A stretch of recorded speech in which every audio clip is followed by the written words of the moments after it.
And we're talking particularly about the fact that women in general, not me specifically, are less confident about their retirement preparedness than men, and also the sandwich generation. So that's the people that are caught in between caring for their aging parents and also their kids.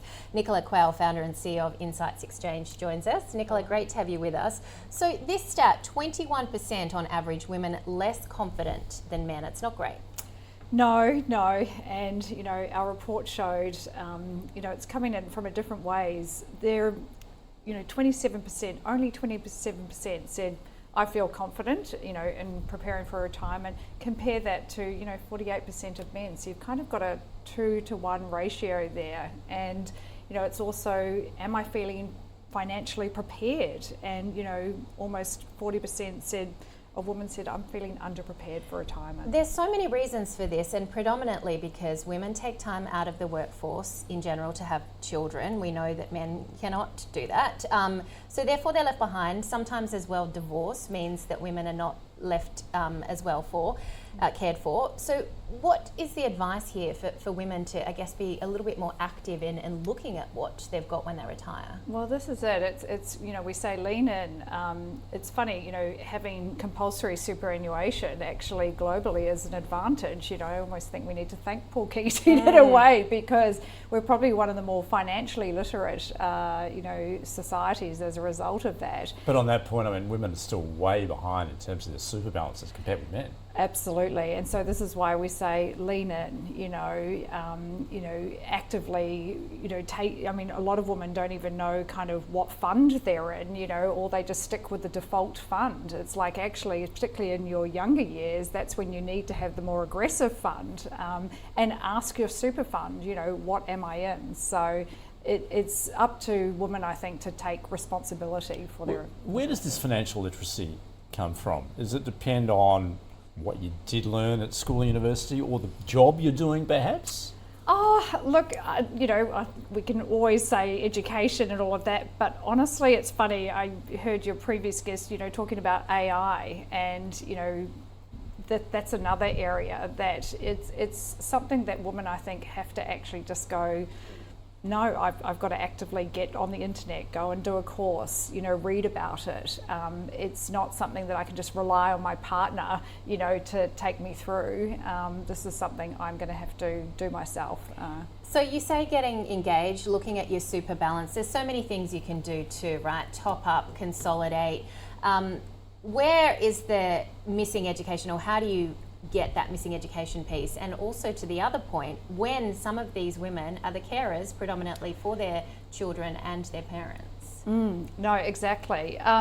Well, there's many different ways, and certainly we see it even just from basic budgeting, and we see it even with women in our report, feeling the pinch in terms of that their household expenses had, worsened, the last 12 months, because they're the ones paying the bills, doing the grocery shopping every day, but actually, just balancing the books and taking note of that. So.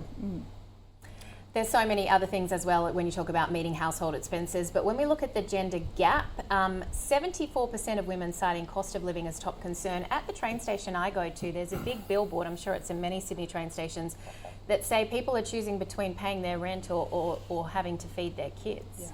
Yeah, look, it's real.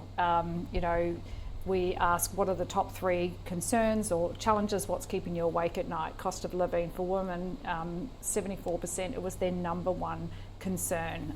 Men lower down, 60%. So for them, it's top of mind. And we talked a little bit earlier about the sandwich generation.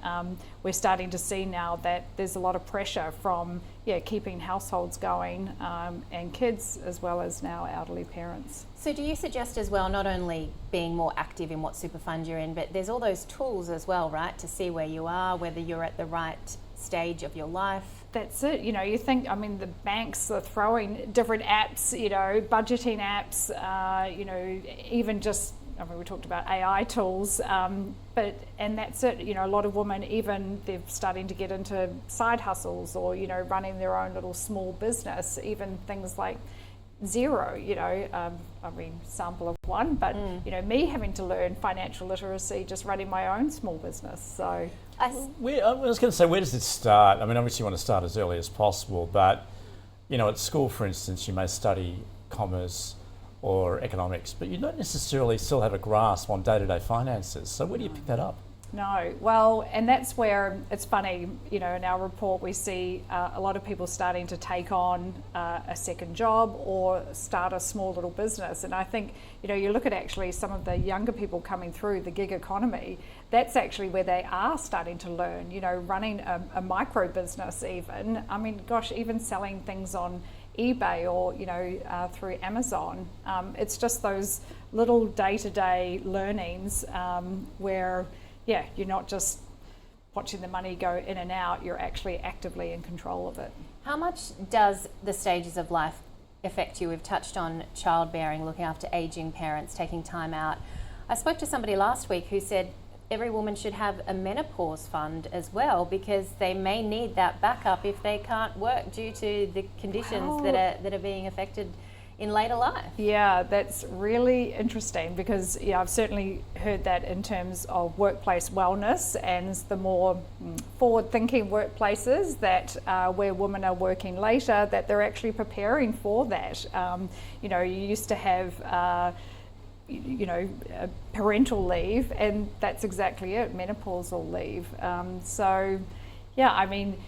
I think as more people are becoming open and we're talking about this more, that people feel comfortable to ask and actually prepare for the long term. Does that add to that greater burden on mental health at the moment? We're seeing not just from that, but across the board there are so many pressures. And of course we've just been through this cost of living crisis, which you could argue is still there. We've still got to deal with it.